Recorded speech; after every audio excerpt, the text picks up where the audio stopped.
कराची में लियारी में इमारत किरण वारे केस में गिरफ़्तार 8 जवाबदारनि जी ज़मानत मंज़ूर कई वई आहे। एडिशनल डिस्ट्रिक्ट एंड सेशन जज ॾखण जी अदालत हर हिकु जवाबदार खे 10 लाख रुपयनि जा काग़ज़ जमा कराइण जो हुकुम ॾेई छॾियो। जज जो चवणु आहे त केस में कलम कमज़ोर लॻाया विया आहिनि। मुतासिरनि खे मुआवज़े जी फ़राहमी रियासत जी ज़िम्मेवारी आहे। इहा आम ख़बर नाज़रीन सां शेयर कयूं पिया। कराची में लियारी में इमारत किरण वारे केस में गिरफ़्तार 8 जवाबदारनि जी ज़मानत मंज़ूर कई वई आहे। आगे कयूं पिया एडिशनल डिस्ट्रिक्ट एंड सेशन जज ॾखण जी अदालत हर हिकु जवाबदार खे 10 लाख रुपयनि जा काग़ज़ जमा कराइण जो हुकुम ॾेई छॾियो। जज जो चवणु आहे त केस में कलम कमज़ोर लॻाया विया आहिनि। मुतासिरनि खे मुआवज़े जी रक़म फ़राहम जेकी आहे उहा रियासत जी ज़िम्मेवारी आहे।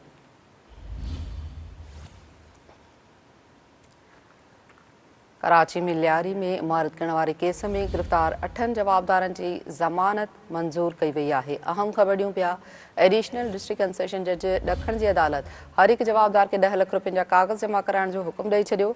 जज जो चवणो त केस में कलम कमज़ोर लॻाया विया आहिनि। मुतासिरनि खे मुआवज़े जी फ़राहमी रियासत जी ज़िम्मेवारी आहे।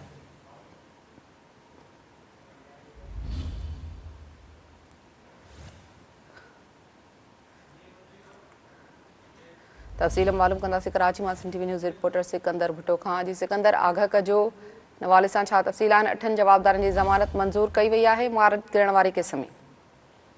आज नीला लियारी बगदादी वारे केस जी ॿुधणी थी आहे। एडिशनल ज़िलाई सेशन जज ॾखण जी अदालत आहे बगदादी लियारी वारे इलाइक़े में इमारत किरण सबबि 27 माण्हू फौत ऐं 4 माण्हुनि जे ज़ख़्मी थियण वारो केस आहे।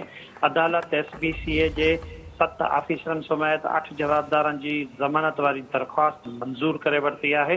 अदालत पारां हर हिकु जवाबदार खे 10 लाख रुपयनि जा कागज़ी मचलका जमा कराइण एवज़ ज़मानत मंज़ूर कई वई आहे। अदालत चयो आहे त केस में कमज़ोर कलम लॻाया विया हुआ।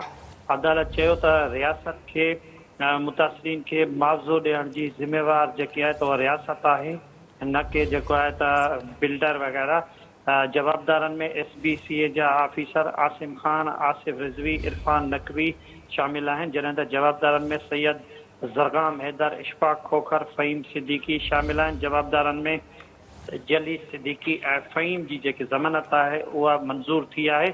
ॿुधणी दौरान बचाव वारे वकील शहाब सरकी अदालत खे मौक़िफ़ अख़्तियार कंदे चयो त इमारत 1986 में ठाही वई हुई, जेका 4 जुलाई ते किरी पई।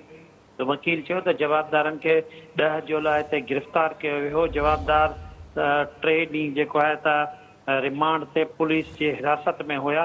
बचाव वारे वकील इहो बि चयो, शहाब सरकी इहो बि चयो त असांखे 27 माण्हुनि जी मौत जो अफ़सोस आहे।